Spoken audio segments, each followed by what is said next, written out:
Well, good morning on this Monday morning, December 9th, 2024. This is Up North News Radio, and I'm Pat Kreitler, normally in Chippewa Falls, today at an undisclosed location, generic hotel room backdrop. We will talk a bit about the weekend, the really nice change in the weather. It's like 25 to 30 degrees warmer than it was during our Friday morning visit here. Dr. Kristin Lyerly will join us, Salina Heller, Brittney Merlot. We're also going to talk to a veteran campaign manager who's run races in Wisconsin and other states as well, and find out more about his thoughts and the chatter among Democratic and progressive campaign officials, specifically about the people who run the campaigns, not the candidates. We talk about the candidates all the time and strategies and positions, but what about the campaign managers and the staff? Could things be done a little differently to have more stability in those ranks and maybe help make some of the elections more successful with year-round work rather than just parachuting young people into hot races, late in an election campaign? So we'll have a good discussion about that. We have a lot of fact checking to do on Donald Trump's appearance on Meet the Press, and so much more coming up at 6:06 all across the Civic Media Radio Network. We will see you soon.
across Wisconsin from Civic Media. This is Up North News Radio.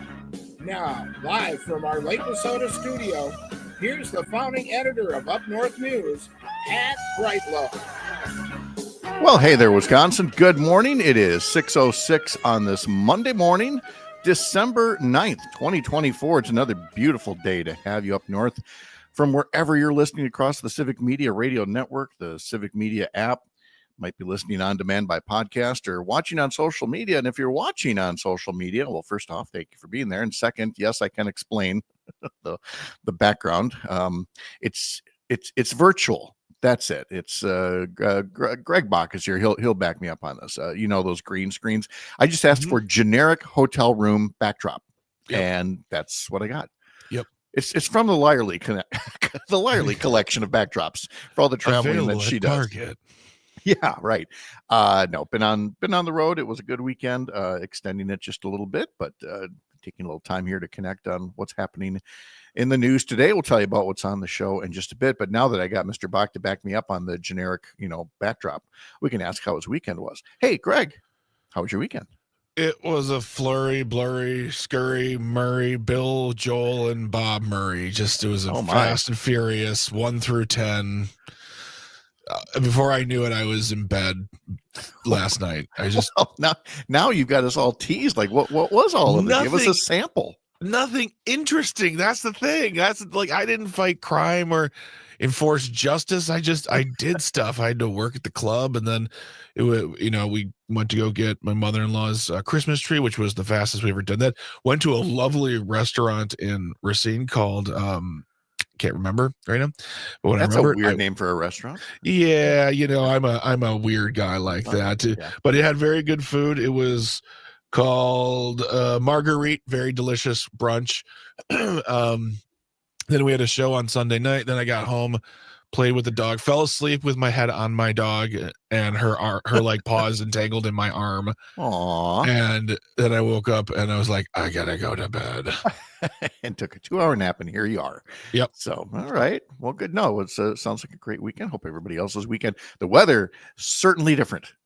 Very my different. God. I put these temperatures up on screen, and they all were in the teens on Friday. Yeah. And here's how they look right now. 30 in Chippewa Falls, 30 in Hayward, 37 in Wausau. La Crosse is at 31, Amory 32. It's 34 in Rapids.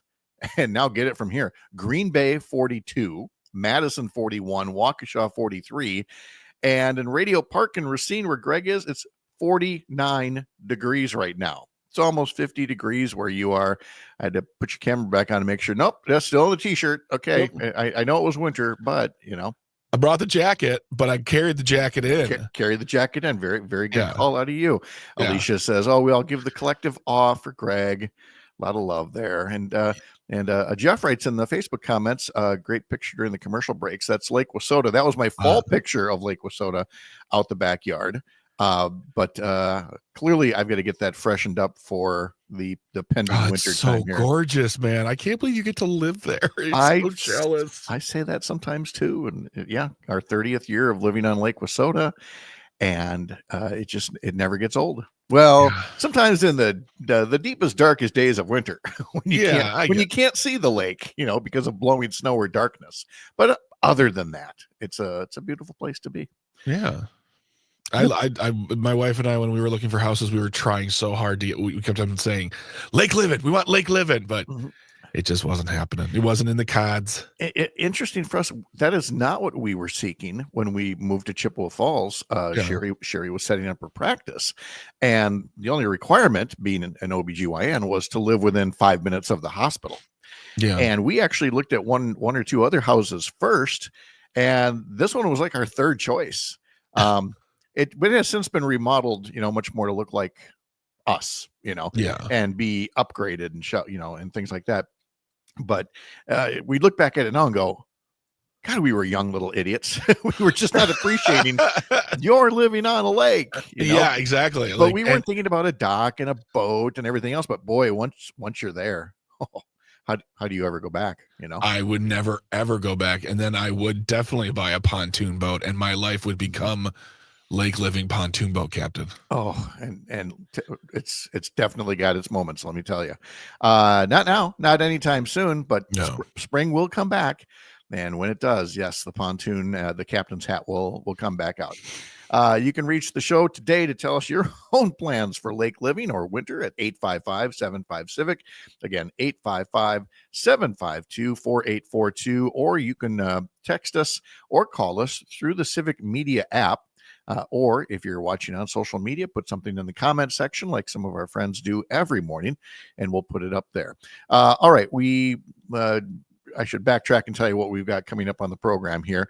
We're going to start with talking about the many ways that President-elect Trump continues to pass along false information. You might call it lying. More people should. Most recently in his appearance yesterday on NBC's Meet the Press. And you may say, hey, does it matter? Well, look, the election may be over, but I mean, who doesn't think there's still room for the truth to be told now and then? So we're going to correct some of the record, even if NBC's Kristen Welker was either too rushed or unable to do the same. We'll visit with Up North News reporter Salina Heller coming up. It is Monday, so Dr. Kristin Lyerly should be joining us as well.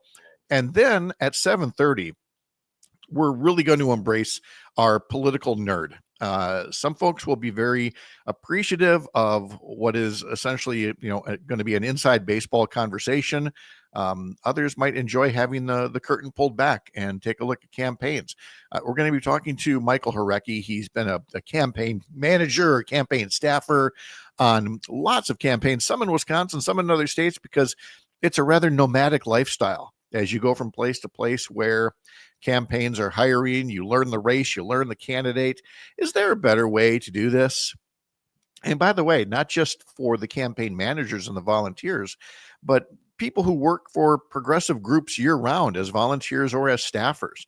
Is there a better way to talk to folks than just parachuting in for the final 2 months before an election and having saturation coverage of political ads? Maybe there's a way to change that. Michael Horecki is one of several people who've been trying to rethink the model and have ways that would benefit campaigns, but also would benefit the media landscape out there, for example. Not to mention the community organizing that should be happening year round. So that's our discussion coming up at 7:30. We hope that you will enjoy that as well. Obviously, we're going to have today's history lesson too, Brittney's forecast, and so much more along the way. But at 6:14 right now, let's cover sports. Greg, I did not see the final Bears score. I don't believe it went very well for them. So there's no. what the final score turned out to be? San Francisco 38, Bears 13. Oh dear. Okay. Yeah, that didn't go well for them. I didn't get to it because I watched a couple of different times the doink that won the AFC West for the Kansas City Chiefs, playing their game against the LA Chargers, and had to kick a field goal as time expired, and it hit the upright, and you hear this loud doink, but as it bounced off the left upright, it went through, and it was good. There you go. Kansas City gets another walk-off win. Yeah, I watched them barely win against the Raiders on the Friday after Thanksgiving. I mean, yeah, when you look at it from a 30,000-foot view, you're like, oh wow, they're 12-1 now, amazing. You're like, yeah, but some of those should be like 11.5, 10.4. Yes. Yep. But, in their mind, hey, a win is a win. So, they will take it. Yeah. The Vikings won as well. So, again, the Packers are behind them in the wild card standings, but still very much in the chase for a wild card spot. Yeah. The big baseball news was that Willy Adames is gone. Willy Adames signed with the San Francisco Giants. For how much, Pat? A $182 million deal for 7 years. Now he's 29. He's in his prime. It is the richest deal in San Francisco Giants history. The Giants are now led by their former catcher, Buster Posey, now runs the front office. And, good for Willie. this is a kid who he signed at the age of 16, straight out of the Dominican Republic back in 2012. So this is a real Cinderella story for him. Meanwhile, in other free agent signings, the big one, Juan Soto, was signed by the New York Mets, reportedly. David Stearns, who used to be with the Brewers. Yeah. And let me make sure I get the number out here because somebody put this on the interwebs. David Stearns just spent more money on Juan Soto, $765 million, than all of his Brewer signings combined, which comes out to $610 million for all of his years with the Brewers, all the signings. He just spent that and more because I believe the Mets are led by a hedge fund manager who's got more money than God. So, and those guys like to win. Oh yeah, those Mets, they're winning all the time for all that money that they're spending. I think it's interesting that you use the Cinderella story for Willie's. His, great, good on him. He got it. There was no chance the Brewers were going to even come close to competing to that. No. Like his is a Cinderella story, and as usual for the Brewers, ours is the pumpkin at midnight.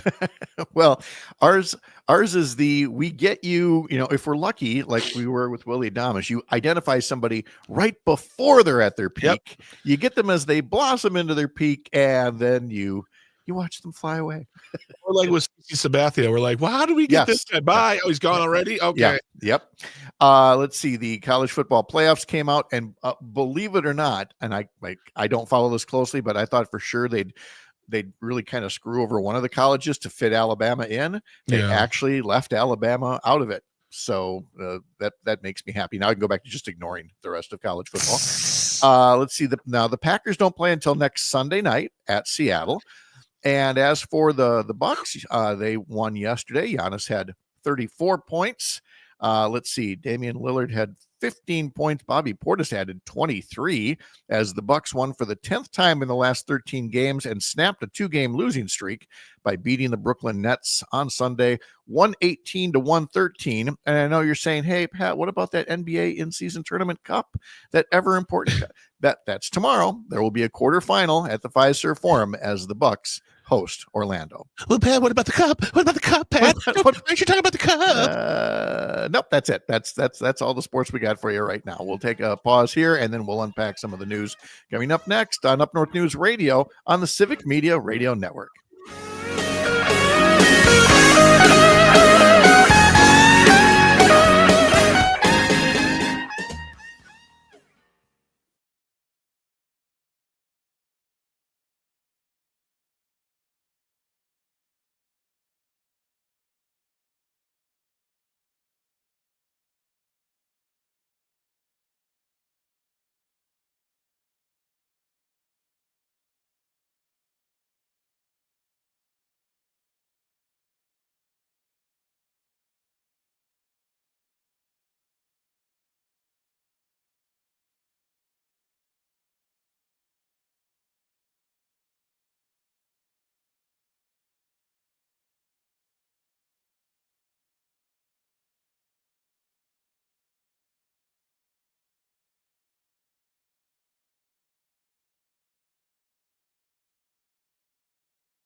The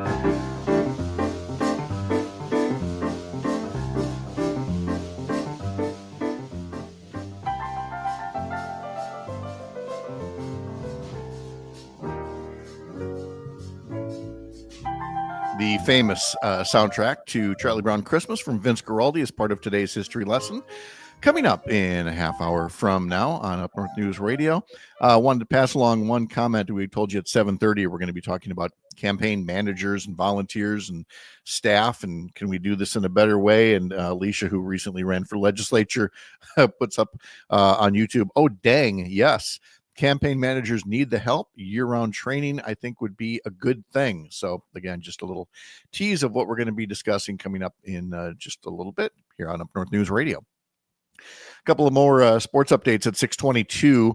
The fifth-ranked Marquette men's basketball team maintained its reputation as a national leader in steals, forcing the Wisconsin Badgers on Saturday into 16 turnovers on the way to a Marquette victory, 88-74. The Badger men are now 8-2 after dropping back-to-back games. They will next play tomorrow night in Illinois, and you will be able to hear that game on stations in Amory, Wisconsin Rapids, Racine, Kenosha, Richland Center, and the Civic Media app. The Badger women's basketball team beat Rutgers at the Kohl Center yesterday to go to 8-2. They will next play Wednesday in Indianapolis against Butler. The top-ranked Badger women's hockey team swept Minnesota State in Mankato. They're now on a holiday break. They will host Ohio State on January 2nd. And then 2 days later, they'll play Ohio State again, but at Wrigley Field in Chicago. It'll be the only women's hockey game in what they're calling the Frozen Confines tournament, along with 3 men's college hockey games, including the Badger men, who will take on Michigan State, and that also will be on January 4th. The Badger men, by the way, split over the weekend with Michigan State to go 6-9 on the season.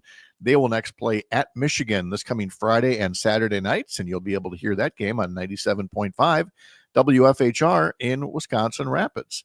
Let's see. I also wanted to get, the Badger women's volleyball team. The NCAA tournament got underway over the weekend.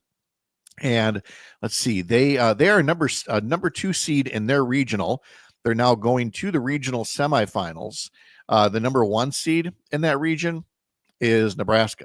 So if the Badger women want to make it to the Final Four in the NCAA women's volleyball tournament, they may have to get through Nebraska. But first, they have to play Texas A&M this Friday at 6 p.m. If they win that game, they'll play Sunday, taking on either Nebraska or Dayton, depending on that regional semifinal. The Marquette women are a 5 seed in the tournament. They also advanced to the regional bracket, and their Friday matchup is with their region's number 1 seed, the host Penn State. There's an update on your sports at 6:24. The Up North News daily newsletter, always available by signing up at our website. Head over to upnorthnewswi.com. Click subscribe in the top banner.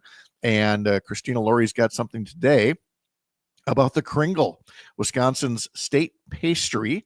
Although its history goes back some 200 years, Danish immigrants brought the recipe to the Racine area, and you can learn all about how it's made and some of the more popular places to get it, and of course so much more in our newsletter. Sign up for it over at upnorthnewswi.com. So I wanted to take a couple of minutes here to note that President-elect Trump was on Meet the Press, and Kristen Welker, who now hosts it, and again, I don't take any joy in saying this. Kristen Welker was a very admirable White House correspondent and a host of the Today Show. Hosting Meet the Press or any of these live interview shows with politicians, especially in this day and age, you have to be just a rapid-fire encyclopedia of comebacks and follow-ups. And obviously, the gold standard for that was Tim Russert. But far too often, people are allowed, Trump, of course, especially, to more or less make up things. And you try to fact check, but he throws so much out there, so much misinformation so quickly that, frankly, it's hard to keep up with it all. But here's a couple of highlights of what he had to say. This is a great example. Trump talking all the time about the need to lock up Liz Cheney and lock up, other political opponents. But like any good mob boss, he doesn't say to one of his henchmen, go rob the bank. He simply says, look at that nice bank. It'd be a shame if something happened. Listen to him talking about locking up his opponents now. Because what you're saying is significant.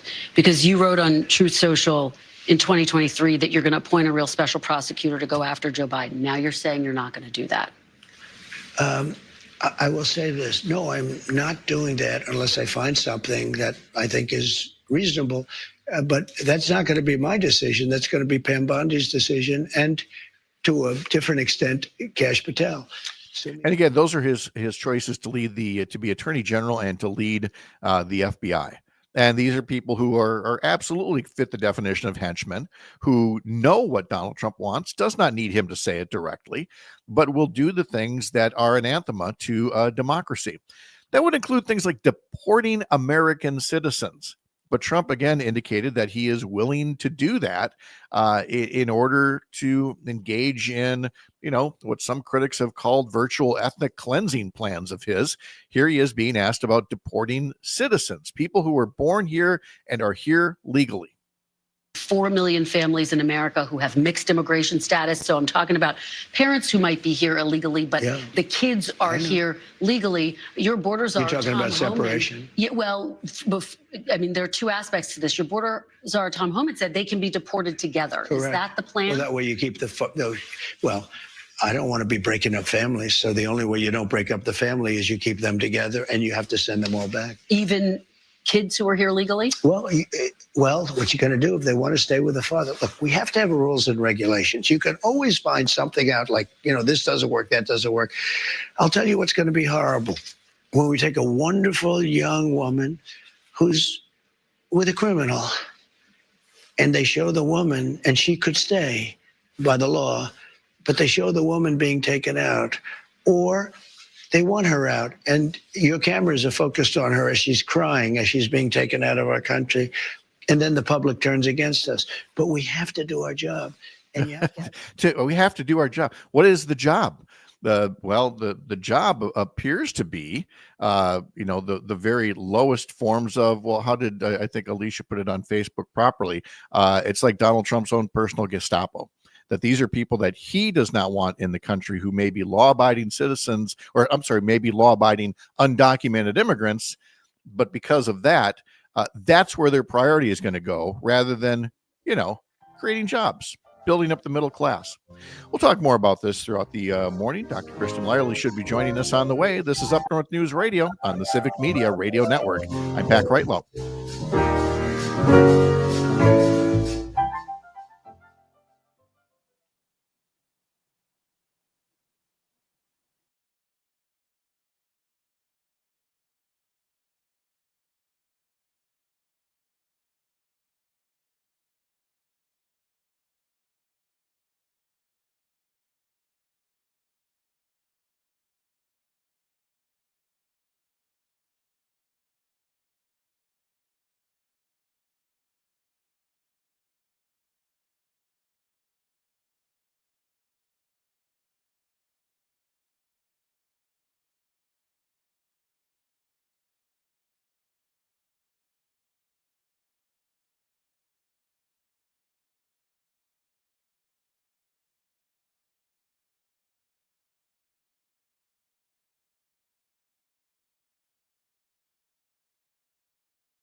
Well, good morning.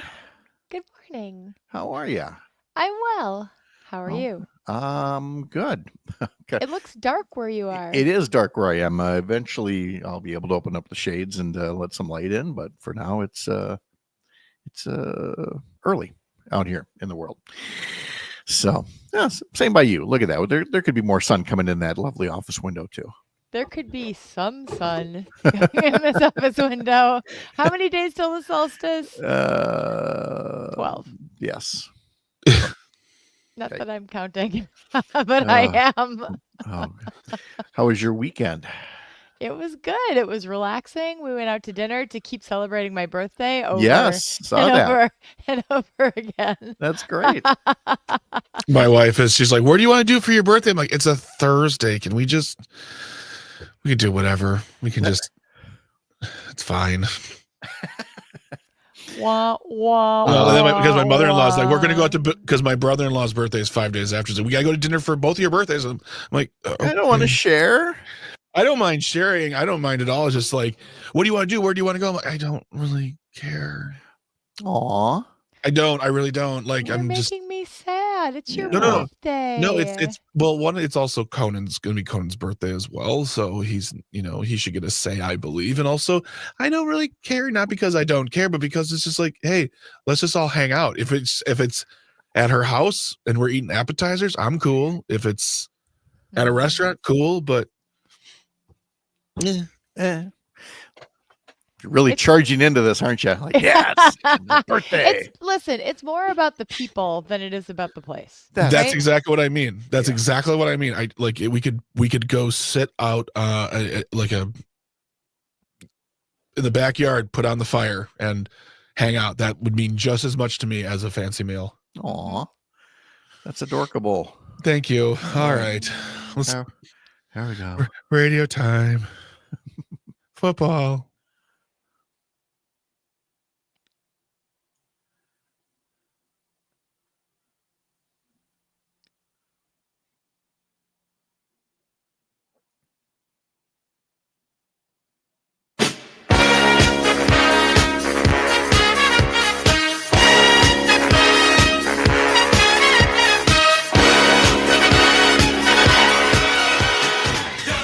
Go on, do the dance with Y and M and the C. Yeah.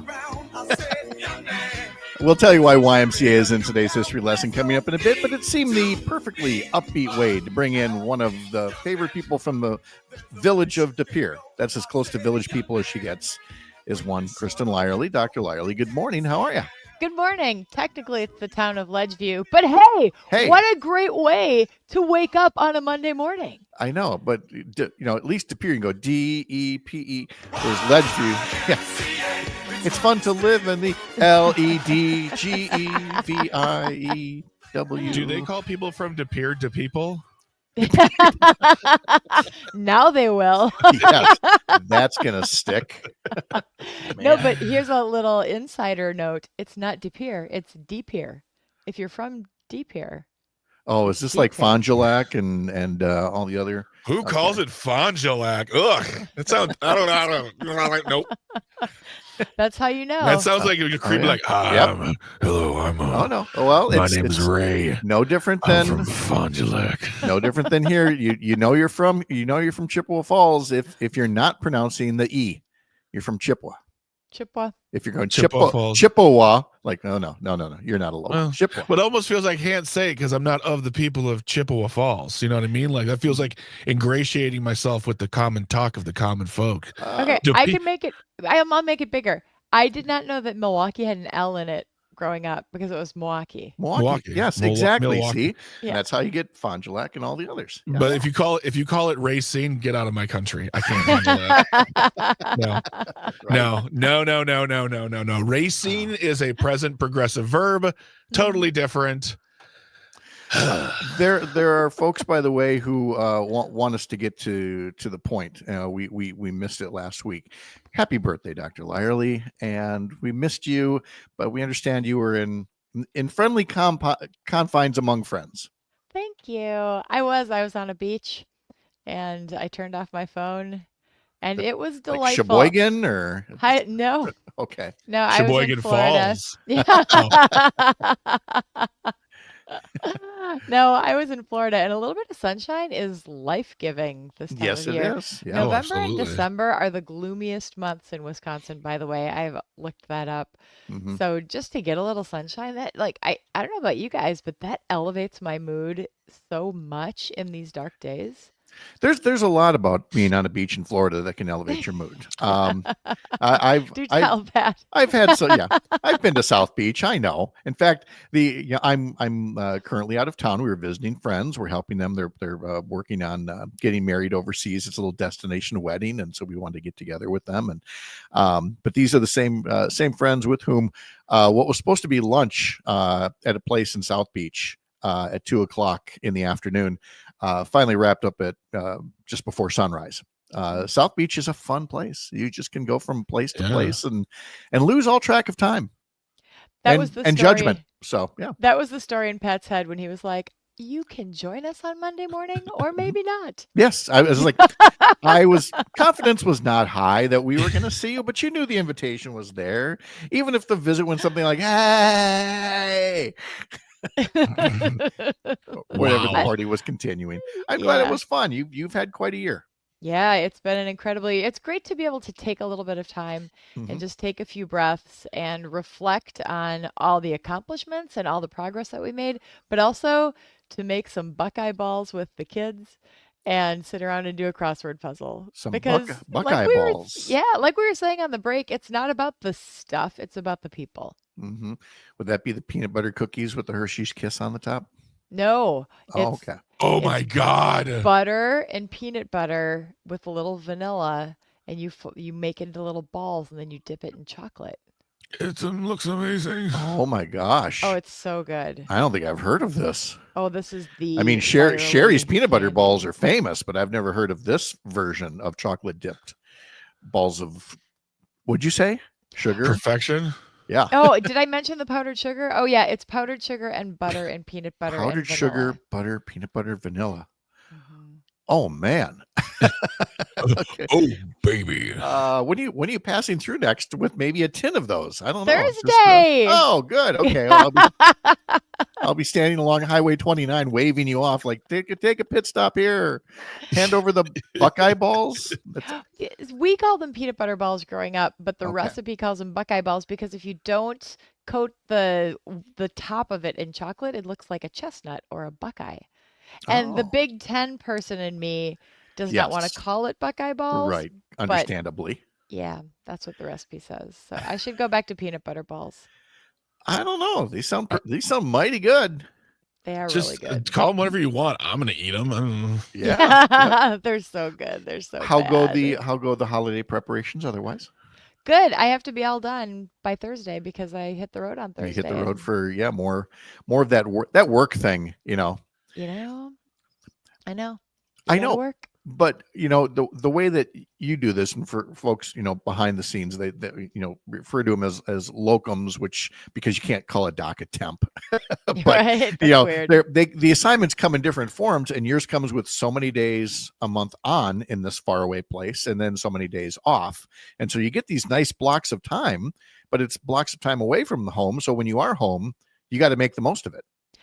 But when I'm home, I'm home. Yes. And I can't get called away. And when I'm Right. there, I'm totally there. Mhm. And this is a rural community that should have 3 OBGYN doctors, and they only have 1 who lives in the community. So they're having to backfill with other doctors who can come in and help out because you need 24/7 call. People come in labor all the time. So you always need somebody there who can deliver a baby.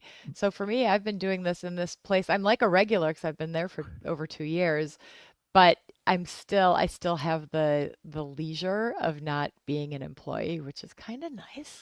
It works great for you. And people would say, well, that's a fine arrangement. Yeah, but any locums at some point could say, I'm going to take a different assignment instead. And now that hospital is left in a lurch because of the shortage. And I'm pretty sure the last time you were on, it was either Wapaka or New London. We were talking about they were going to be dropping their labor and delivery services. Oh, New So, London already did. Wapaka is working on it now. Medford oh, did in October.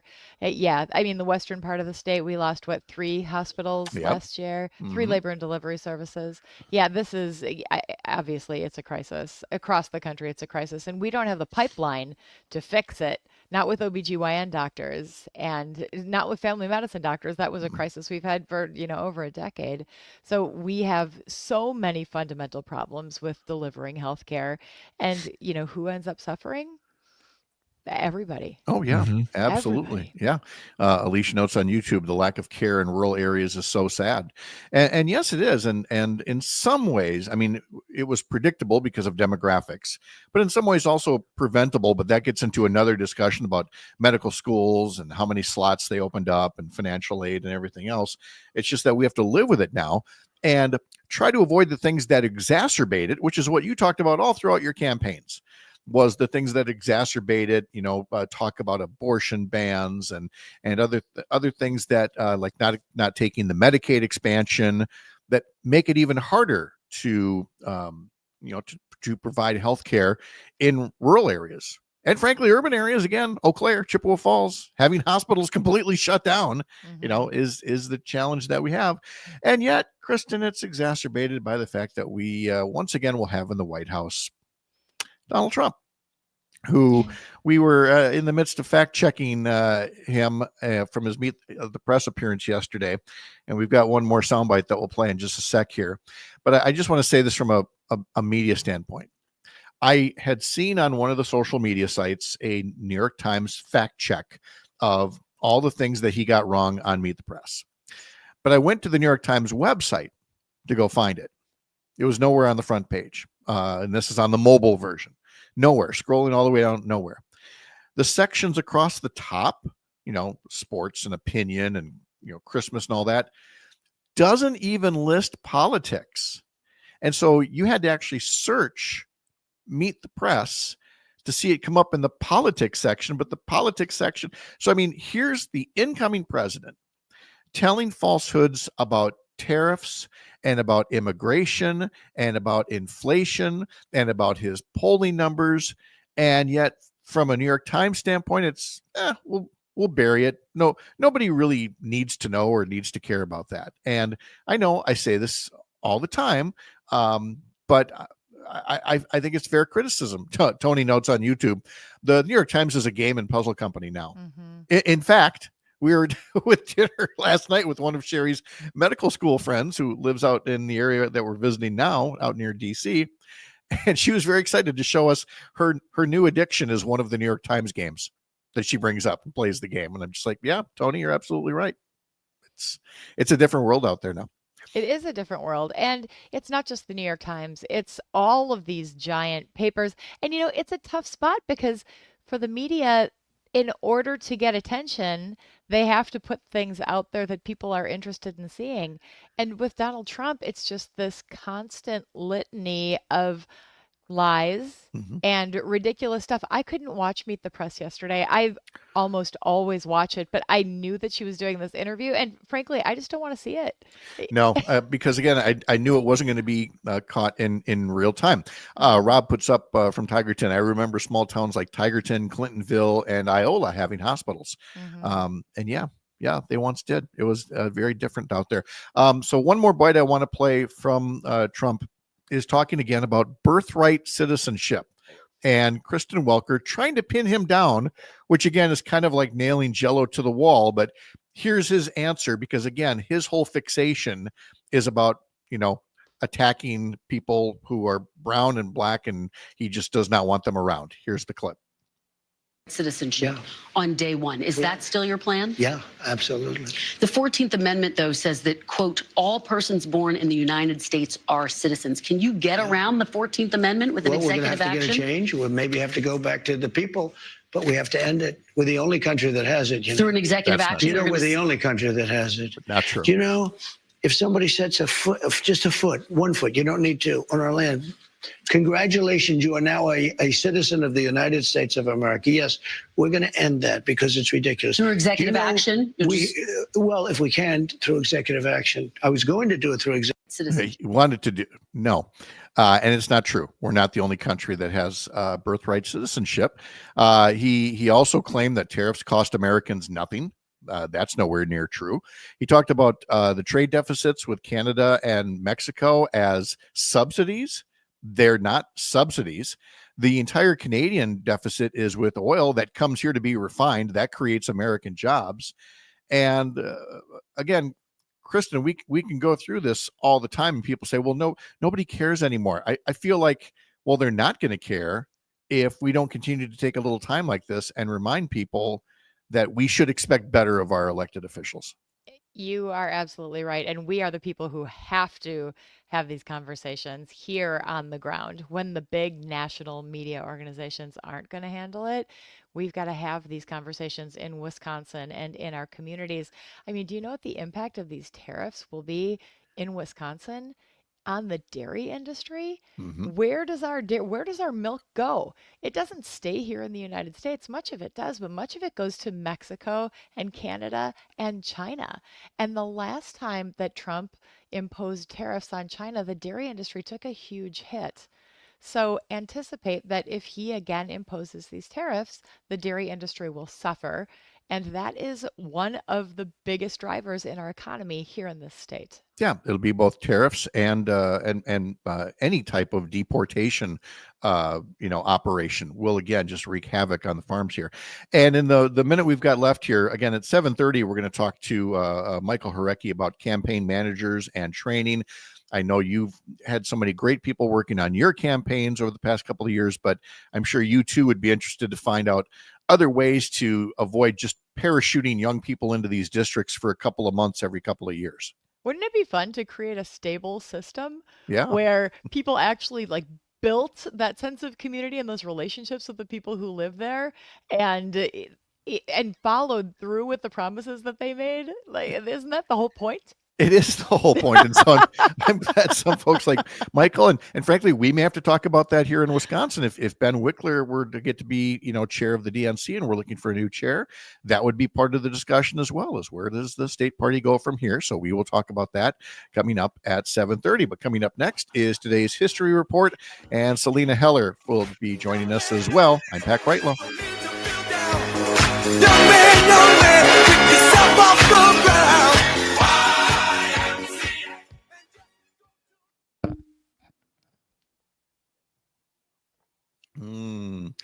Hotel coffee. Where are you?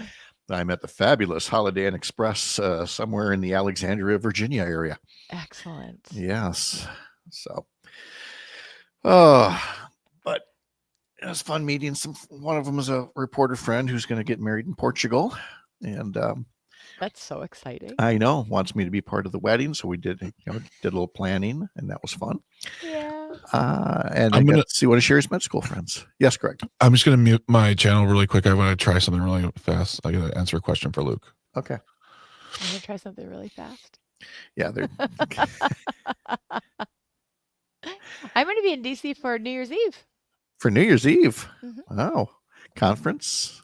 Meetings? Party? A party. Greg and I were talking about something last week, and we, of course, had to make fun of you. Now I'm trying to remember what it was. It was like football or some, NFL or something. And Greg was like, "Careful, she probably has a connection in the NFL or whatever it was." So, yeah. What? Yeah, the fact that like you just know everybody, or you've done everything, and you're next. Dr. Lyerly's going to the moon. Hey, yeah, that isn't public information yet, so keep it on the down low. Sorry. Yes, we will. Promised. I love how Donald Trump said, "You only have to step one foot into this country, not two, like it's college rules, not the NFL." He has no idea, just nothing. I can't watch it because it's just so ridiculous. I know. All right, here we go.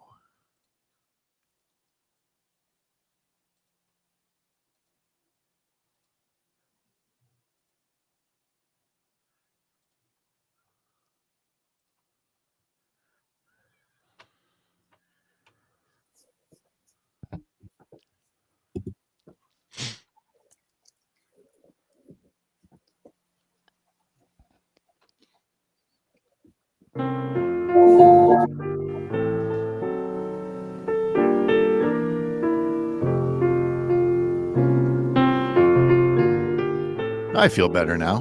Does everybody feel a sense of peace and calm? Because Charlie Brown is on the job.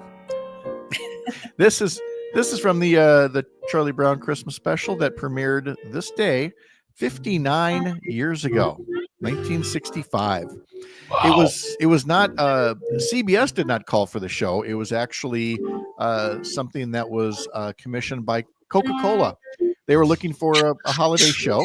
They asked Charles Schultz it was a very famous comic strip at that point, if he would make an animated special. And Charlie Brown Christmas made its debut in place of The Munsters on CBS this night in 1965. Salina Heller from Up North News joins us as well. Miss Heller, how are you? I'm good. Lots All of right.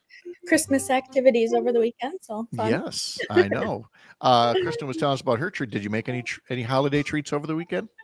Not yet. I got all the ingredients for fudge and stuff Ooh. like that. So that's my go-to is fudge and cutesy treats. And Whiskers needs a lot of loving this morning.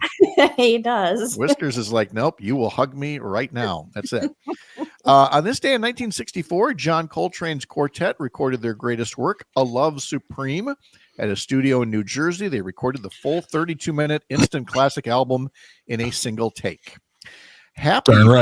Happy birthday to Donny Osmond. Little Donny Osmond is 67 years old today. Oh.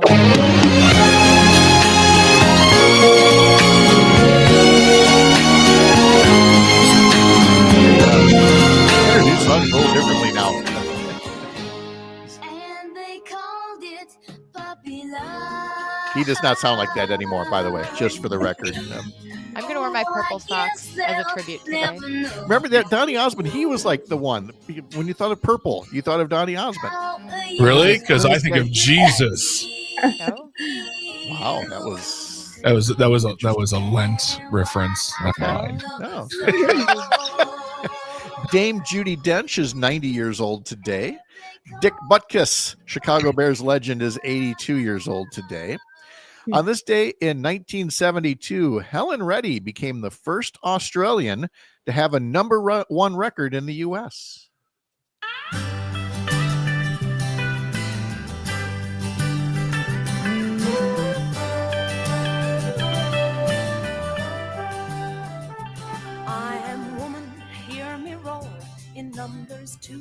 Meanwhile, in 1851, the first ever Young Men's Christian Association in North America set up in Montreal. Just had to step on her moment, didn't just you? had to, didn't I? With a little YMCA. That's why we were Classic. playing YMCA earlier. Was the first YMCA was established this day in 1851. I don't know what they would have thought of the Village People back then. On this day in 1978, the number one song was by Nile Rodgers and Bernard Edwards and Chic. On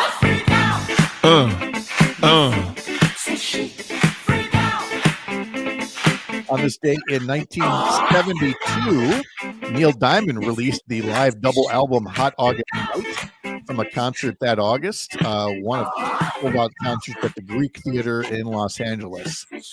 On this day in 1978, we mentioned that Chic here had the number one single. Also on that same day, the Blues Brothers released this single, the first off of their Blues Brothers album.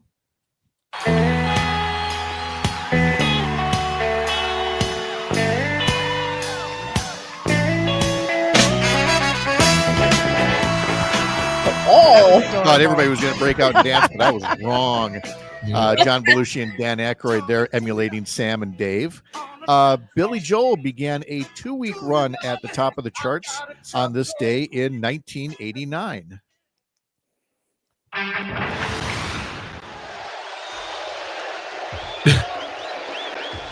All right, there's an intro, everybody. I was going to say, I clearly need to cue these things up better. On this day in 1983, Ed Meese, an advisor to President Reagan, summed up Reaganism perhaps better than its namesake when he said that soup kitchens and food pantries only exist, quote, because the food is free, and that's easier than paying for it.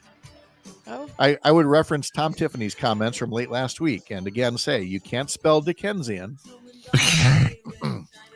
Moving on. There it is. It was on this day in 2008 that Illinois Governor Rod Blagojevich was arrested by federal officials for attempting to sell Barack Obama's United States Senate seat that he was vacating as president-elect. Hey, you guys need to go change, go watch his head dryers. You need a state Senate seat. I got a state Senate seat right here, man. He has since been pardoned fully by President Donald Trump on his way out of office 4 years ago. So we got all that going for us. Salina, what are we going to hear in the coming up at the top of the next hour here among the stories you've been working on? Oh my goodness. Last night I talked with Marissa Bodie's father. Marissa Bodie is in Wicked. a little movie out right now. A little movie out there making a couple of bucks. Yeah. I thought you meant like, oh, that's a weird name for a place in Wisconsin. No, she's not in Wicked, Wisconsin. It's the movie. Yes. Yes. And Marissa is from Wisconsin. So that is why. And so we talked about, we talked an hour last night. Oh, wow. just chatted. He told me all sorts of just fun info and just the ride that they've had over the last couple of years. And it was just so interesting and just neat to hear the story of what has all evolved over the past couple of years for that family. All right. Well, sounds like I better get cracking during this news break and get those tapes uploaded to Greg so we can hear them. Sounds like it's going to be a lot of fun. Kristin, you're going to hang around?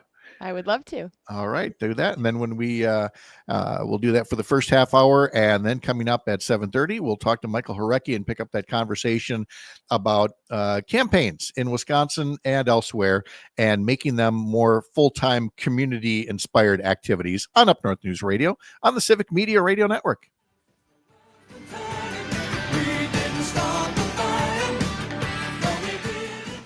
And I suppose I could have teased Greg. You know, you can always jump in and tease that contest too. Yeah, I'm contest efficient that way. All right, I got to go get those bites from Salina, so I'll be back in a little bit. Okay. Is it your birthday, Kristin? Is that what I heard? Last week. Last Monday. Week. Happy birthday. And mine's Monday. on Thursday. I was wondering if that's what I heard too. Well, happy birthday to you both. Late and early. Yes. And you know who else's birthday was on December 2nd? My birthday, Brittney Merlot. Mm-hmm. You share the same birthday? Oh my gosh. And Aaron We're Zommers, birthday who's buddies. another producer here at Civic Media. There's like three or four and people. Chad Holmes. And Chad Holmes. Really? And yes, and you should have seen the big party when they all. Oh, they never mind. It's none of them showed up. It's okay. It's real weird when he's talking like that, like just out of just. It's not even here. Like the voice of God. I was going to say the great and powerful Pat. Yeah. Ozzy. Oh boy. We didn't start the fire. I sometimes like your versions a lot better, Greg. Thank you. I'm here for the people. I was gonna be like, I was gonna do like, I am woman, hear me roar. In numbers too big to ignore. Because I'm Australian. That's why. She's Australian? She is, yes. I just said it. I said the first Pat, Australian to have Pat. a number one hit. Pat, she saves lives. Let it go. Yeah. You know, my mind went to, this is such a great anthem that feels very meaningless right now. Yeah. Sorry to rain on your parade. All of that stuff. I'm like, okay, I guess we just have to work it's harder. the same. I throw stuff at you, and sometimes the answer is just like, yeah. I got nothing. I got nothing. Yeah. I got nothing. I'm gonna keep talking like this. Good morning. Welcome to Up North News Radio. When I think of Australia, I think of Olivia Newton-John. Nice. Mm. Let's get physical. Come on, Greg. I want to get physical. That's great. Let's get into physical. Come on. Let me hear your body talk. Your body talk. I will not be singing. When I was talking with him last night, and he was talking about all these musicals, and then I said, "Well, I do theater, but I don't know musicals. I do not sing. You don't want to hear me sing. Leave that to people who can." Yep, you're the double threat. I am not adept at dancing. I'm not adept at musicals, but if you put Jesus Christ Superstar on, especially the movie soundtrack, not the original album, which is inferior in my opinion, but the movie version, oh my goodness, I will give you a one-man version of that. Oh, I'm like that with The Sound of Music. Yeah. Which I've never seen. Really? Whoa. You've never seen The Sound of Music? Never seen. You know why? No. Blame Jackie Bach. Why? I don't get it. Because when we were younger, she wanted to watch it all the time. She's like, I love this movie. We should. No, as I've never seen West Side Story, never seen Sound of Music. Whoa. Every Easter, you gotta. No, I don't like Sound of Music. Pat, are those? Much. Yeah, they're videos. Salina, can you review with Greg? Because I'm not going to have time. The 3 file names. What order they should be in, and if you've got them in front of you, either how long they are or an out cue. Do you have that? The first one I have that just popped up that I'm just about to download is Sean 1-call. Yep, it's Sean 1, Sean 2, Sean 3. So just go in that order. Oh, perfect. Yeah. All right. Thank goodness for that political science degree. Yeah. They're probably about 45 seconds around all of them, and I don't know the out cues. The others are still slowly loading here. So. Okay. Well, I'm getting them, so that's good. And I got the first one loaded up already, so that's okay. Number 3 finished before number 2, so number 3 is coming your way right now. All right. Real behind the scenes stuff here for the live stream, folks, on the Secret Show. Even Kristin Lyerly is sends it to me, and then I put it in the Dropbox, and then Greg takes it, and it comes out that end over there. Yeah, here comes number 2.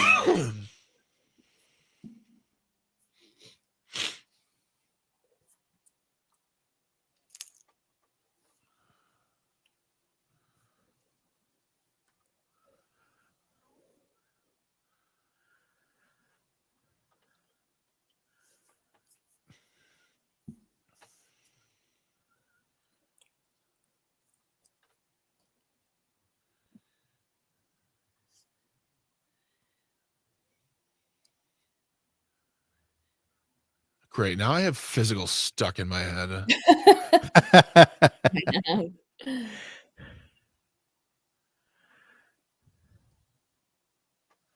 All right. I'm just waiting on the second one, and we should be all good to go. Nice. All right. Just me and you now, Salina. Let's make fun of Pat and Dr. Lyerly. Both of them. They'll never hear this. Yeah. We have the voices coming in randomly. Is the second one still loading up? Says it loads in 4 seconds. Perfect. 3 seconds. Excellent. 2, 1. Says finalizing. Finalizing. Boom. There it is. All right, cool. I got them both. I got all 3 of them. All right. All right, cool. About 30 seconds.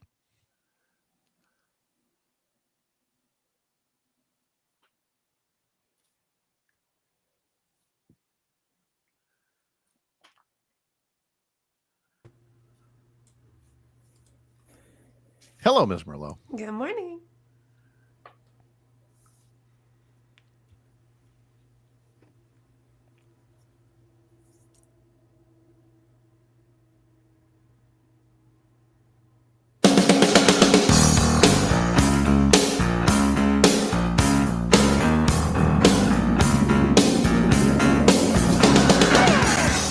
All across Wisconsin from Civic Media, this is Up North News Radio. Now, live from our Lake Minnesota studio, here's the founding editor of Up North News, Pat Brightlow. Hey, good morning. Welcome back to Up North News Radio, unabashedly Wisconsin, brought to you by Courier Newsroom and carried by our friends here on the Civic Media Radio Network. It is 7:06 on this Monday, December 8th, and it is nice to have you along for this Monday morning. Salina Heller is with us. Kristin Lyerly is with us. We'll have the forecast from Brittney Merlot in just a sec here. But allegedly, Mr. Bach, it is time for us to tell people about a brand new contest, another text to win contest, I guess would be the proper way to put it. There we go. Yeah. My goodness, we make it sound so fancy here. It's Civic Media's grown-up gift list text to win contest. And if you've been part of previous contests, you got a pretty good idea of what's going on here. Is that during various hours throughout the day, we will be reading off a key word at some point at the start of an hour. And then before the end of the hour, you've got till then to use the Civic Media app to text the keyword to us to qualify to win that hour. There are hourly winners. And then the folks that win those hourly contests are also in the running for grand prizes. So during the hourly prizes, there are cash giveaways, and there are also overnight stays at Chula Vista Resort in Wisconsin Dells. And then among the grand prizes, there will be 8 grand prize winners. They will be chosen randomly to get one of the gifts on the grown-up Christmas list, which include everything from an espresso machine to humidifiers to a robot vacuum to a luggage set to a snow blower. So here comes this hour's keyword, and this one is for $100 and a chance to be part of the grand prize on the grown-up gift list. The word is jolly, Jolly.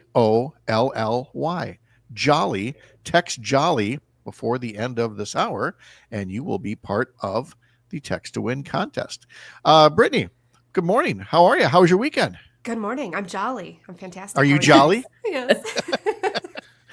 Very good.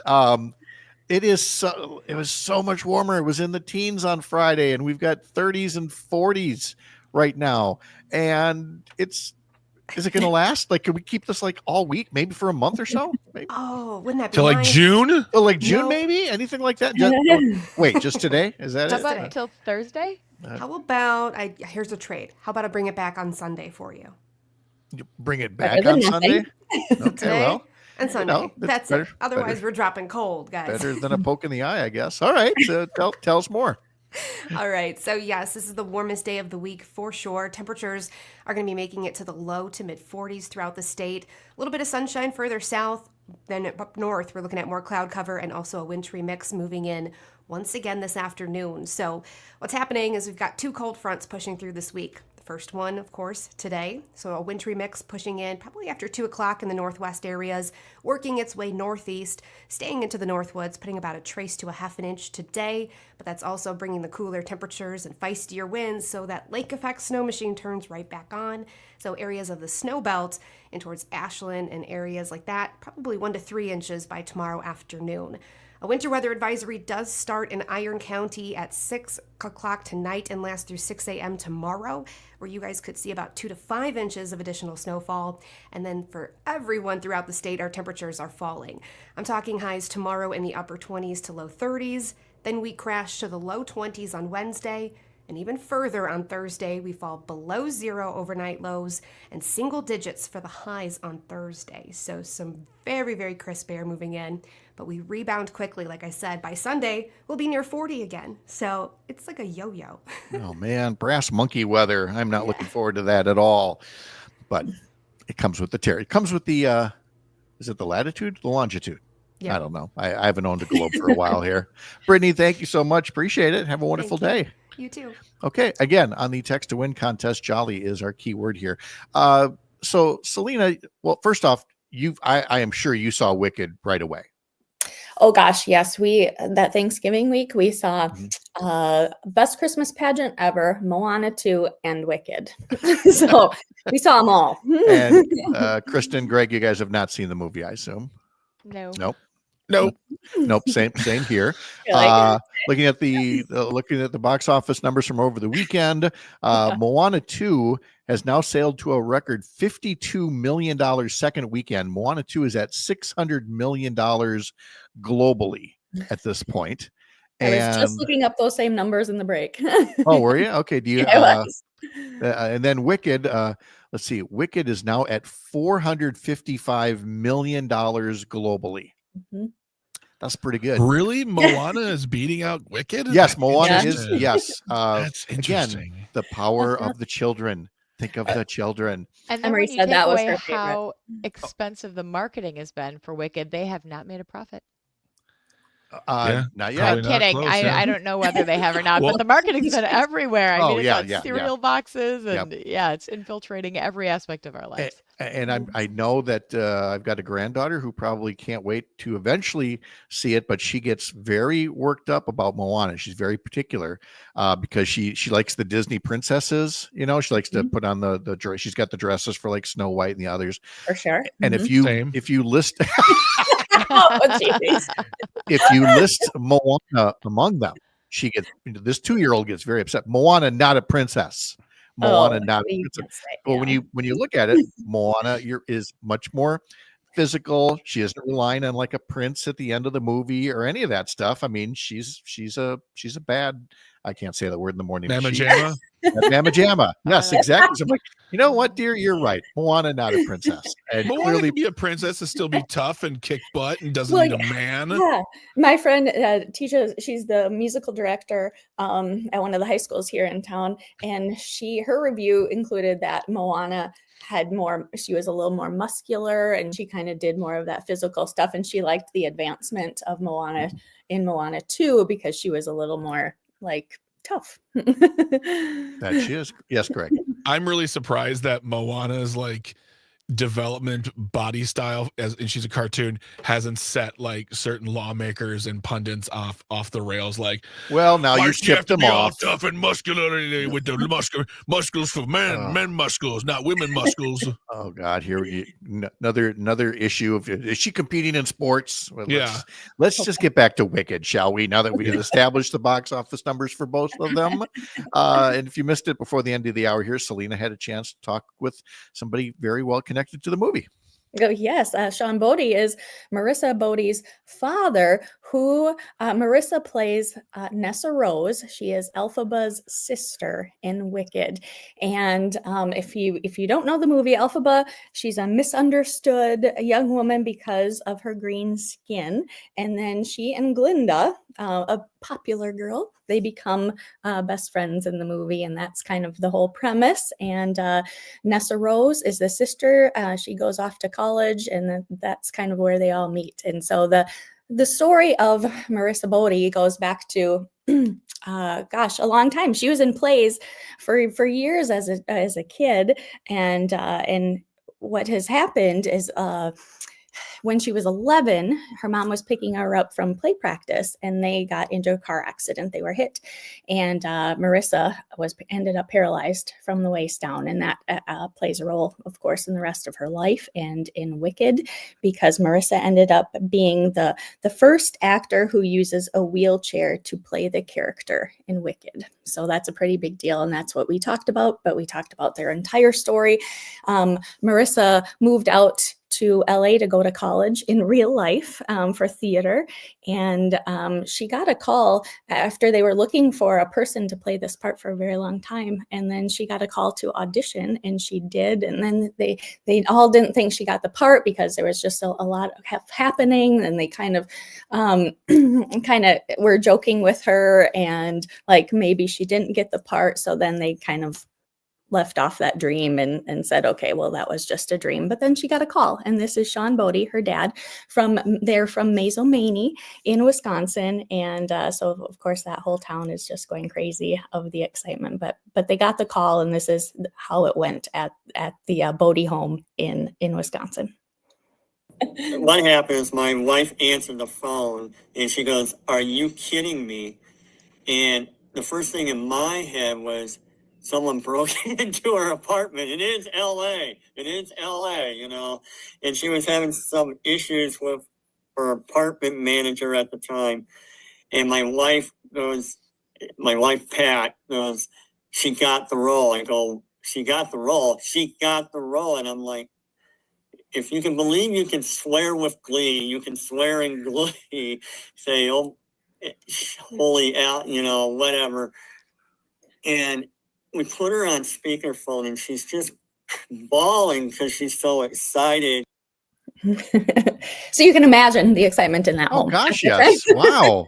How cool. And Mazomanie, I did not know that. I've got for folks who know the singer Skylar Gray, she's a Kreitlow. She's a husband or a cousin rather, and she's from the Mazomanie area. So quite the little art enclave there. Oh, neat. Yeah. All right. So tell us more about the conversation. And then we went on to talk about, I mean, he really laid out the whole story for me. It was just a really fascinating story for that whole family. And then he talks about, they're really an advocate for people with disabilities. And so when she got to be kind of this representative, it was just such a neat experience for so many different reasons. But then this is him kind of talking about that, how neat of an experience about that.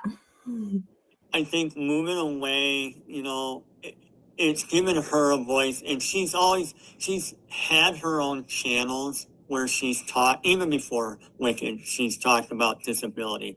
She's part of a network of people with disabilities. So she's not afraid to speak her mind when it comes to things like this.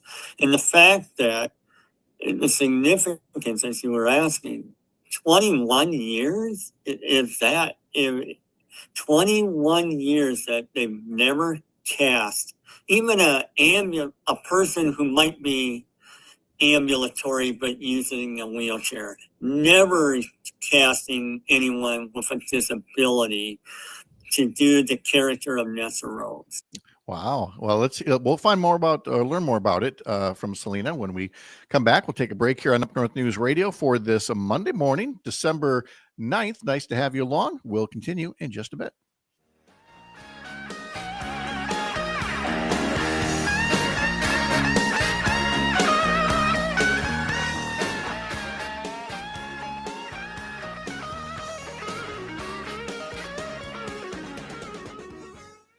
And for those of you wondering what the secret show, what was that? That was Pat experimenting with new contacts. And no, he can't actually read that clock in the corner of the screen as closely as he thought. Is it does it say 7:18? Does it say 7:19? Does it matter? Yes, it does. It turns new out. ones are supposed to be better, right? Yes, it does matter. Yes, supposed to be new prescription. I learned at the DMV, you only have to see out of one eye. That is not reassuring. Yeah, so my contacts were not good. I need an update, and it's fine. Just need one. Let's see here. I actually only wear a contact in one eye because, as you get older, your eyes change and it's harder to read. Oh. So sometimes you need reading glasses. Often you'll need reading glasses. So I read out of one eye and I have distance out of the other eye. And somehow my brain is able to accommodate. I heard about that and I thought it would be crazy and not work for me, but it works really, really well. Oh my gosh. That is interesting. And then I don't have to keep taking glasses on and off or wear bifocals. I just my brain just does the switching. Well, that works if your brain works along with it. Problematic if it doesn't. Right.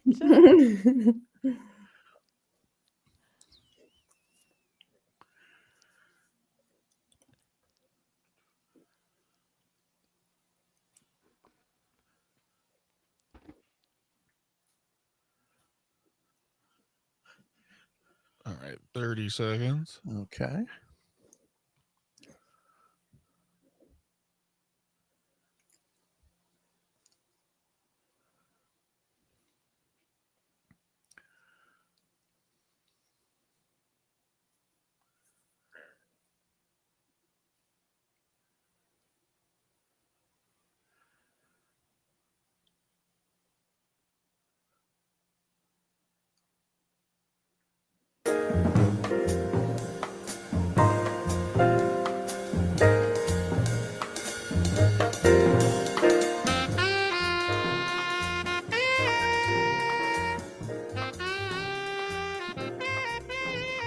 That's John Coltrane from today's history lesson, recorded A Love Supreme on this day in 1964. In sports, the Milwaukee Bucks were winners against Brooklyn, snapping a 2-game losing streak. Let's see, final score there was, where'd it go? 118 to 113. There we go. Giannis with 34 points.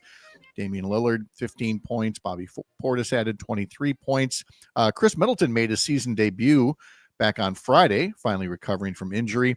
The Bucks now will next play at home tomorrow night against Orlando, 6 p.m., in a quarterfinal for the NBA Emirates Cup in-season tournament. Yeah, the cup. I tried to put some excitement in my voice to sell the tournament. It's not working. It's not working at all. Oh, thank you.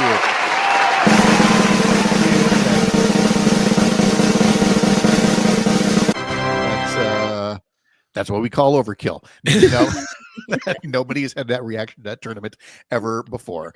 Salina Heller is with us, and she's been talking to Sean Bodie, the father of Marissa Bodie, who is a member of the cast of Wicked. Yeah, they've gone all over the world for this for this movie. They've been to premieres. There's a brother and the mom and the dad, and they've been just all over the world. They've been in Australia and London, and can you imagine the experience? And he was talking about meeting the actors and how kind of fun that was. So I asked him kind of what the neatest thing was, and this is what he said. Wow. I don't know if there's one single thing. I just think, I think just the joy of experiencing the whole 2 years, just seeing this come to fruition, watching her on screen and just being blown away. I mean, just being blown away is like, it's beyond, it's just beyond imagination. That's awesome. And how did it feel for you, though? Because, I mean, it sounds like Marissa is to you what you are to me, that you've been in roughly 100 plays, which is 101 more than me. But so now you, a theater kid, you're watching this theater kid, you know, in Hollywood. And I can just tell from you doing the interview, you were excited for her and for the family. Oh my gosh, it was so neat. We literally did talk an hour last night, and I said, I believe it. To you all night. Yeah. And you know, you felt it. You felt how proud, and the whole community has been so supportive, and they've had, you know, the showings, and it was just a neat story, I think, for the whole state. And he said, you know, amongst his family, it's so exciting, and all of his relatives, they're calling him, and we talked about I played the mom in A Christmas Story here in Eau Claire before at our community theater and in Menominee, and we talked about that.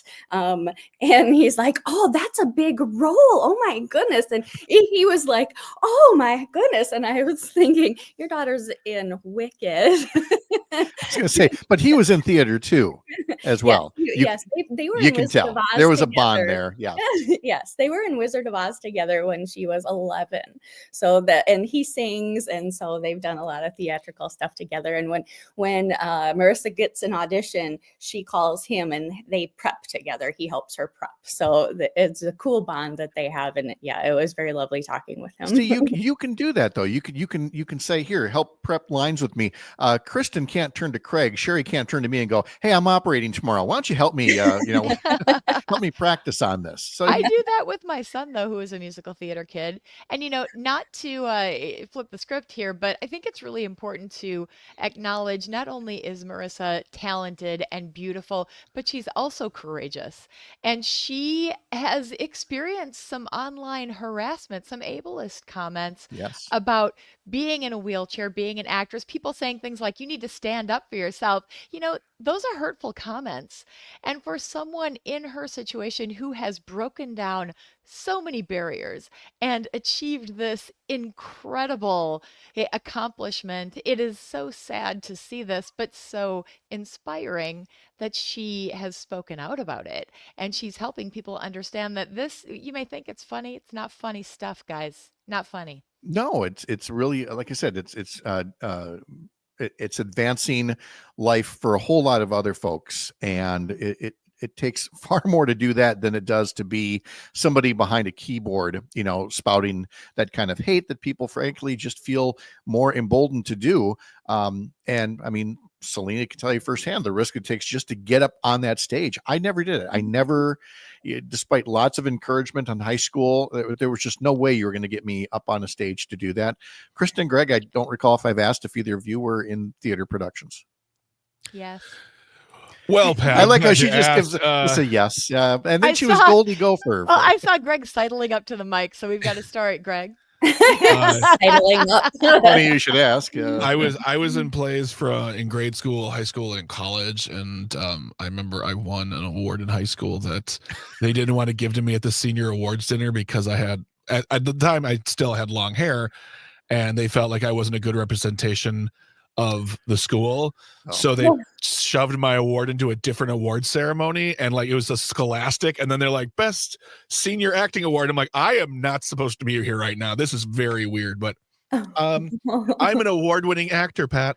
I'm an award-winning actor. Two-time award-winning actor. What's up, everybody? Wow. Look at you, Meryl Streep.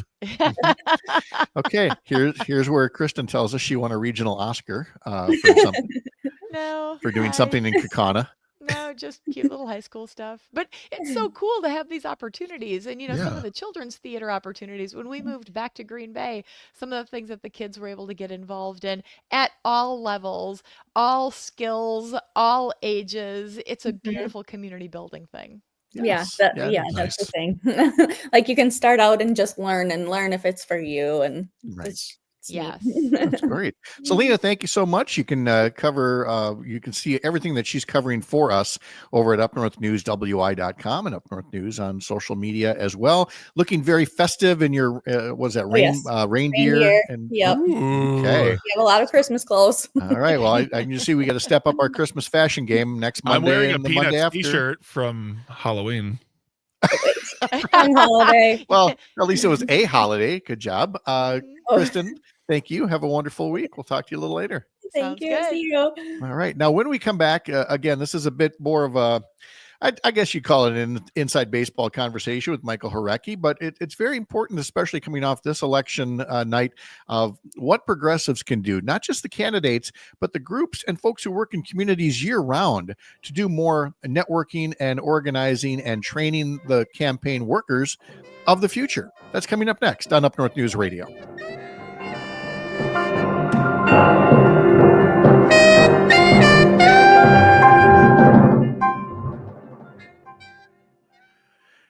And there we are in the break where Pat can say with minimal disruption and brick throwing that I'm not a Coltrane fan.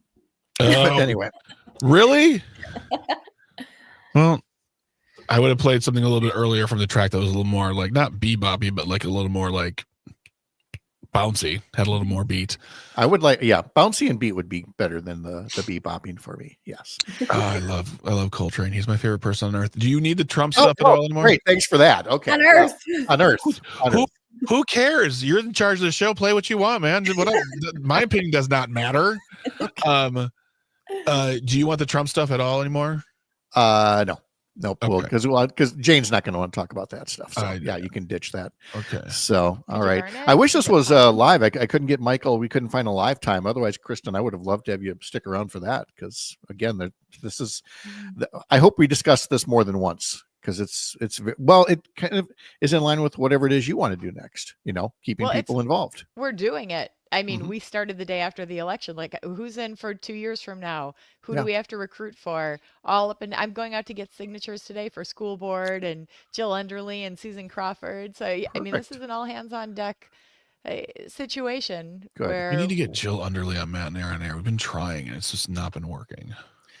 Well, contact info.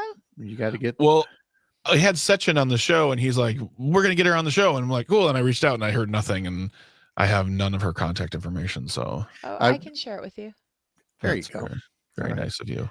Kristin, Thank you very much. I will see you Thursday, hopefully. And Salina, I will talk to you at 9. Sounds good. All Bye. Right. See y'all.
Back now at 7:34 on this Monday morning. Nice to have you along on Up North News Radio.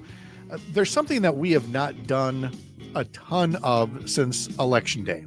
We're going to do a little bit of it now, and that's introspection on what progressive groups and Democrats at large and the Democratic Party specifically might want to consider doing differently in future election cycles, especially here in Wisconsin. Now, of course, there was a mixed bag of results. Everybody was very happy to see Senator Tammy Baldwin win a third term, and yet Donald Trump won the state here.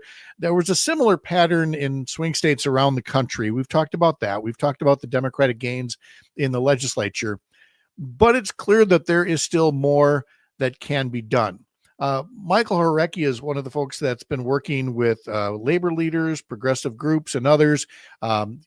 He's not just got his Wisconsin roots, but he's worked in other parts of the country. And as he and I have been having discussions about where we need to go from here, we thought we might share that at this point and see what kind of a reception we get. Michael Horecki, hello, how are you? I'm doing well. Thanks for having me on this morning, Pat. Well, you bet. Thanks for joining us very much. As we got to talking, we realized, let me back up a step here, because Ben Wickler, the state Democratic Party chair, is running, for DNC chair, and for good reason. He's got a lot of good organizational skills. But those skills are also necessary at all levels of a party, not just the national party, the state party, but the local party as well. So that when voters are starting to get messages at election time, those messages need to be consistent. Those messages need to be timely. Those messages need to be not just one and done, but repeat them over and over again. And so there's always a little bit of room for improvement in this. And so as we look at what needs to happen next, I've spoken a lot about the need to continue to work on infrastructure all year round, not just at election time. And you're one of those folks who's worked on a number of campaigns and has identified that need as well. Can you talk a bit about, campaigns that you've worked on in the past that have led you to have these opinions on how you campaign smarter in the future? Yeah, 100%, Pat. Yeah, we in politics have a problem, which is it is a seasonal job. We've got folks who come in, they do an election cycle, and every November you're unemployed.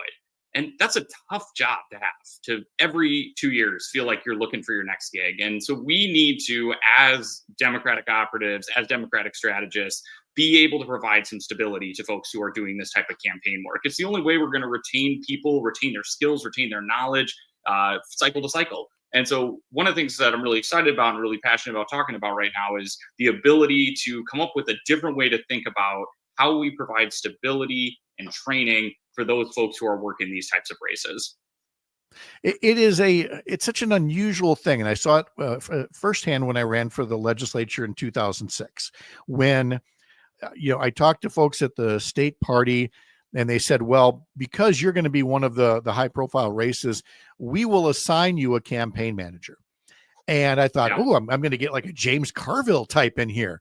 And in walks this young woman, about 22 years old, fresh out of college. And I got lucky. She was so amazingly gifted. She got me elected as much as I did. But she'd also worked on a couple of campaigns already. The fact of the matter is, Michael, that I think people don't understand just how many young people and young people who don't do this year round are running campaigns, and that, nothing against them, but that sporadic kind of employment might explain how the results aren't always as good as maybe they could be. Yeah, 100%, Pat. I think what your experience, and I know mine as well, is you've got a lot of talented young people who are excited to get engaged, right? And they jump in and they're like, where can I go? Where can I start? And we end up assigning these folks to these targeted races like yours and others when they run for office. But this is their first job often for many of these folks. So we have a huge challenge that not only do we have to train these people how to be campaign managers, we're training these folks how to have a job at all, period. This is their first adult job where they're getting into it and they're having to realize what they have to do every single day.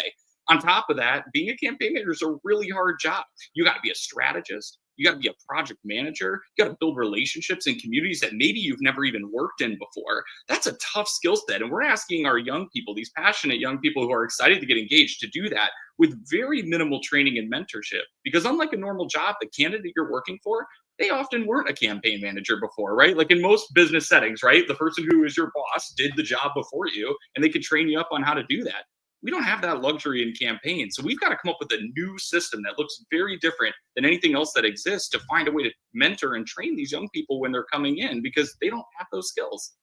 So we're going to come back to where we take people, from here in that role in a moment. But let me now come down another track, and that is the track not of campaigns, but of media itself. Over at the Courier Newsroom site, there's a column by Lauren Baer, Baer, Lauren Baer, and she talks about the billion-dollar case of Democratic myopia and how, after spending more than $1 billion over 107 days, there's not much left to show for it. And the point that she's making is that there needs to be more done year round, not just political commercials for a couple of months every couple of years, but something day after day, similar to what you see in the right-wing, media ecosystem that's out there. So now to come back to what you were talking about, people saying, well, what can you do? You can't give these younger people more experience. There's only so many elections. What are you going to do? Make up elections in between? No, but there's definitely other things that young people who want to engage in public service through politics could be doing year round. I mean, you've talked to folks in the labor unions, people in the parties. There would definitely be room for improvement if the funding were there to do something like that, right?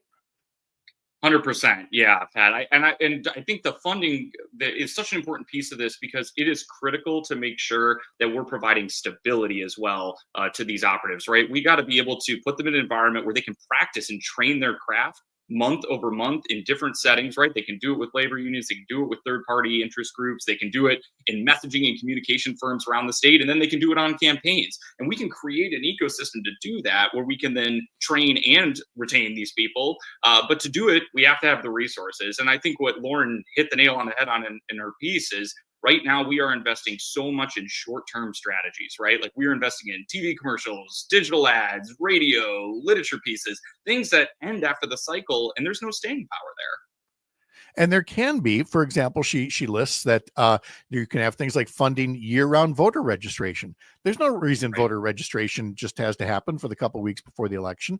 Other ways to work with state and local groups, they're all beyond the county Democratic or Republican parties. There are all kinds of other groups that work in conservation, environment, other interest groups that are out there that you could be working with. You could be, as she writes here, building trust with voters, building relationships rather than swooping into communities, mere weeks before an election. Invest in the talent pipeline, she writes, that produces campaign staff and organizers and candidates and civic leaders. And again, that there are organizations out there that train the candidates and train the staff of the future, but you can't be taking them for granted in the off years. 100%. This is just like any business, right? This is something you have to continually invest in. And what I love about where Lauren's going with her piece is, we as Democrats need to stop playing the short game, right? We need to stop playing the mindset that we're going to win every election. You hear this, every election is the most critical election we've ever had. They're all important. That's true. But if you think about even game theory, right, we have to have an infinite mindset, right? There's going to be an innumerable number of elections for the many, many years to come. And we need to invest in the infrastructure to start playing that infinite game, to start trying to win the long-term generational control of politics versus trying to win every single election, every single cycle. If you do that, you're going to come up short long-term. Yeah. So when you think about it from a Wisconsin standpoint, do you feel like the groups exist, that the funds are out there, that Wisconsin could be some kind of a leader in the progressive messaging and campaign infrastructure of the future? I absolutely do. I think we're the perfect place for it. I think in Wisconsin, we have a couple things going for us. One, We are a purple swing state. You look, Donald Trump won the election here by 30,000 votes. Joe Biden won it before by 20, and then Donald Trump had won it by 20 before that.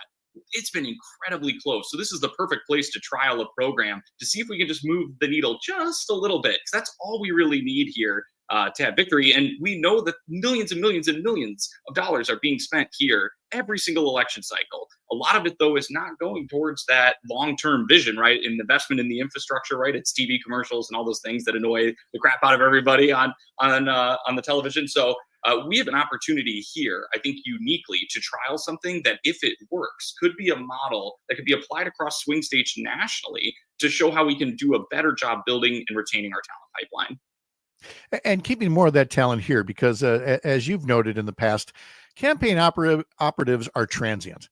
And I mean, you could draw a line on a map that, well, actually, you have a map like that with a line that's drawn from state to state, the places where you've gone to be helpful, but not a lot of that has been in Wisconsin.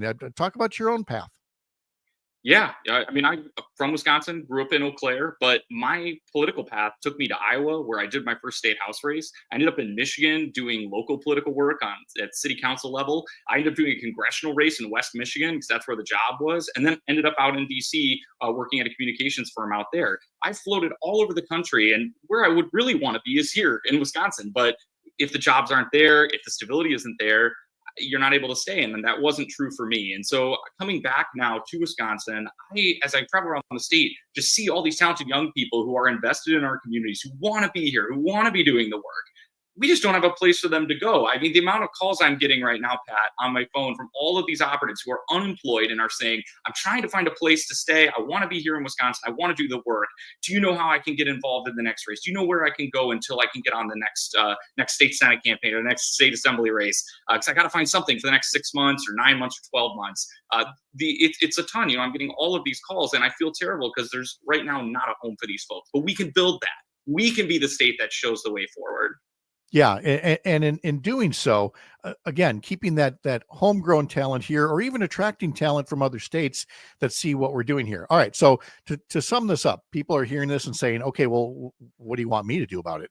Well, first off, there's a couple of different audiences here. One is that should Ben Wickler become the chair of the National Democratic Party, there's going to be an opening for a new leader at the state Democratic Party. There will surely be multiple candidates. And this really, I think, this discussion shows where these points need to be part of the race for the next Democratic Party chair. Not just are you a good fundraiser, not just are you a good organizer, but what are you going to do to help the homegrown talent of the future and to keep them here? So that's one audience for this conversation.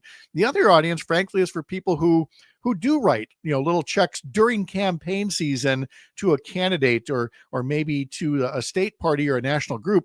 But there are local groups, they're local county parties and other entities that they should consider being year-round financial supporters at a small dollar level, but be supporters of the groups that you are invested in, literally, not just at election time. I totally agree, Pat. We've got to rethink the way that we, as volunteers, as donors, whatever your role in the political process, it's got to be something that is longer term and longer lasting than a couple weeks before the election getting engaged. This is going to be, especially with the administration that's coming in now, something that we've got to be every single day engaged. And it's going to be exhausting, hard work. But by doing that and remaining engaged financially, volunteering in whatever way is right for you, that's going to be critical. And if we do that, if we as volunteers, donors, start demanding that out of the organizations that we're participating in, we'll get the change that we want to see, I think.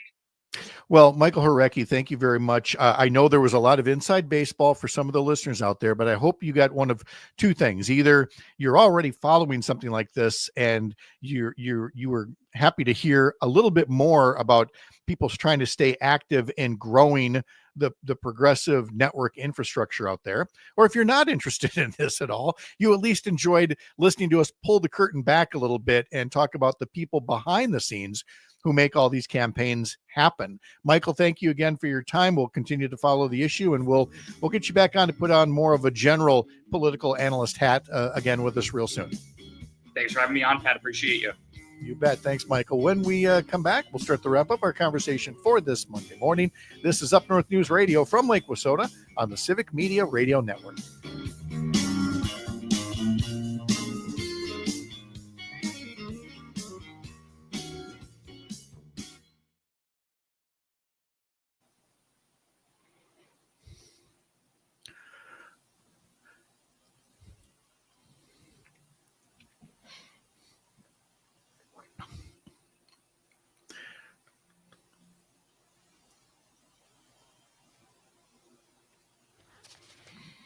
It's the lovely Jane. Good morning, Mr. Greatlow. Hello. How are you? I am good, thank you. And yourself? I'm good. I'm good. Getting ready to leave this undisclosed generic hotel room location and get back to Wisconsin. Oh, where are you? So, Arlington, Virginia. Okay, now it's disclosed. Yes, now it's secretly, just for you, just for the secret audience. The secret show. The secret show. All right. Okay, so when you come back, you're going to do Rob's message. You're going to do the keyword. Keyword again. Yep. All right. Great. Grand. And then I'm going to read what's on the content calendar. Oh, wait. That's Jane's job because her stuff is filled in. Do you want me to start doing that, Pat? I always want you to start doing that. The content calendar?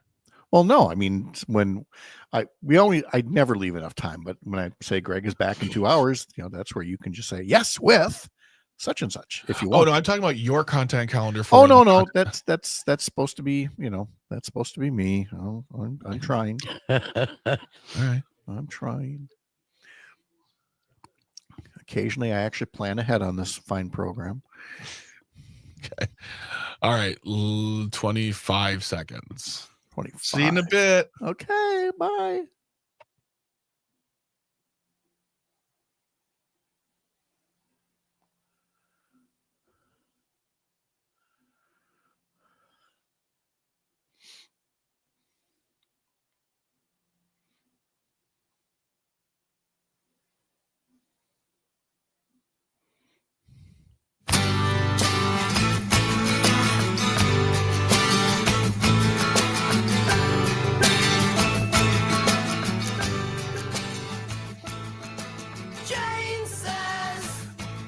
Jane says, will Pat let me speak? Yeah, but not for a couple of minutes here because I got some business to take care of first. There was a very active discussion in the comment section today about tariffs. And as a result, buried in the back and forth about tariffs, I completely whiffed on Rob saying good morning from Tigerton. And so, Rob, my apologies, but he did note that it's partly cloudy, 36, foggy, some slippery roads in the northern parts. Got caught up with his reading of his highway history. Saturday was National Weather Spotters Day, and Brittney was the one who helped me be a weather spotter. I love Monday mornings, seeing 5 of the best people on radio and social media. You all are the best. And 3 of them aren't here to hear that now. But anyway, did you see the amazing sunset last night? I took pictures of the sunset in the Wittenberg area. Rob, with all due respect, I think we have to make that 6 of the best people because Jane Matenaer is here with us now. Good tell us more about Matenaer on air. So, but boy, no, I'll get to you in just a minute. I got one more thing. There, I'll just wait outside. There is this grown-up Christmas list contest that is going on here. That's probably not even the right job. Grown-up gift list. There you go. Apparently, Amy Grant will sue us if we use the name of the song. Anyway, keyword several times throughout the day, including the 7 a.m. hour here, and this hour's keyword is jolly. For $100, JOLLY. Text it through the Civic Media app. We'll pick one winner each hour to win that hour's prize, which this hour is $100. Other times it's an overnight stay at Chula Vista Resort in Wisconsin Dells. And then when all is said and done, all of those hourly winners throughout the next several days here will be randomly awarded one of 8 grand prizes, including an espresso machine, a luggage set, a snow blower, a humidifier, a robot vacuum. Robot vacuums still frighten me, but you could win one as part of the grown-up gift list text to win contest. Here's Jane now. Jane, I'll let you get to your show in a moment. Where are you on robot vacuums? I would probably no. I think no. I just don't see. how they're ever that thorough given where everything is and all that. And, all the maneuvering you have to do. Yeah. My husband and I bought a Shark not too long ago. I love that thing. If I could love a little appliance, I love my Shark vacuum. This tells you how old I am. This is what makes me happy. Oh no, when something actually sucks the way that you want it to, that's a good thing. That is a good thing. Yes. There's words to live by. Well, look at the time here. What do you have coming up on Matenaer on Air this week, Ms. Matenaer? We are going to be talking to Heather Dubois-Bourdinon today at 10:33 to talk about education in Wisconsin. The wonderful and talented and host of Nightlight, Pete Schwabe, is going to be joining us at 11:06. He had a really, really nice interview in the Cap Times. I want to say it was the last week, within the last couple of weeks. So we're going to bring on the very accomplished Mr. Schwabe and talk up to him about all the things he's done and all the contacts he's got. And it's a great show. It's a great way to wind down at the end of the day. They talk about a lot of funny things, and he has got some names too. He does, yeah. He does. He had John Legend. Yeah, John That's Legend. right. Yes. Pretty cool. Alicia writes in, I think a robot vacuum would frighten my 8-year-old Dalmatian lab. Yes, probably. Probably. Tony, Alfred runs daily at 8 a.m. while I'm dropping off the kids, and then I sweep later in the day. He's named his robot vacuum Alfred. That's adorable. That's the best. I like that. I like that very much. How was your weekend? Weekend was good. It was kind of uneventful. I did my full outdoor Christmas display, which this year involved putting up the wreath. That's I'm what we're done. down to now as well. It used I'm to be done. lights, get the extension ladder, go up on the highest garage peak, and now there's a wreath on the front door. Boom, done. That when we first bought our house, I used to put up so many lights that we couldn't use the microwave because I would blow circuits. And so, but over the years, it's just gotten to, as you get older, yeah. It's like, yeah, I'm not climbing up there anymore. No. It's yeah. I mean, first it was like, well, I don't want to. It's inconvenient, it's a hassle.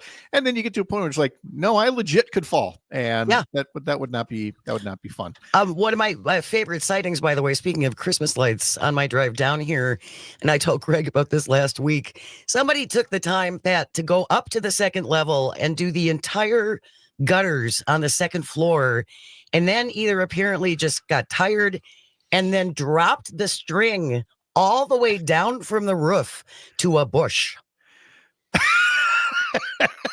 That reminds me of the old thing, plan ahead, but ahead, they can't even finish the word because they didn't.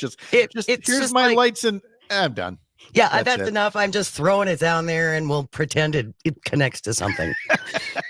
Yeah, I do like that there's more of these like inflatable things that you could, if you wanted to, you could put up in your so there's things that are really nice, but I also know they could be like a real hassle. A windy day could take care of it. And I was just never going to get caught up in the Christmas lights contest, that some neighbors like to have. Not going to be me at all. Not got that.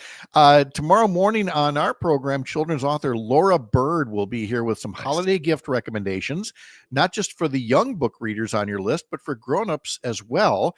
I think that's a great theme. Books that let's make America read again. What a thought. Read some books. It can be done. It can be done. So Laura Bird will have that. And Jane and Greg, of course, will. I'm guessing you'll have one of those grown-up gift list keywords to talk about as well. We will in the 11 o'clock hour. I already know what it is, and I'm not going to tell you.